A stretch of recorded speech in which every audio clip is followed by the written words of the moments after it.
Pataka, Tripatako, Adapataka, Kathari Mukha, Mayurako, Adachandra,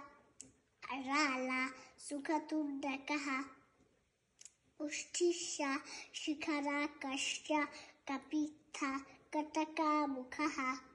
Ustisha, Shikarakasha, Kapita, Kataka Mukha, Ustisha, Shikarakasha, Kapita, Kataka Mukha,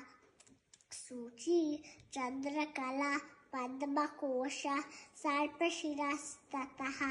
Mrigashisha, Singhamukha, Kagulashya, Alapadmakaha, Chaturu Brahmashcheva, Hamsasya, Hamshapakshakaha, Samdamso, Mukulashcheva, Tamrachura, Trishulakaha, Itya Asabduktahastanam,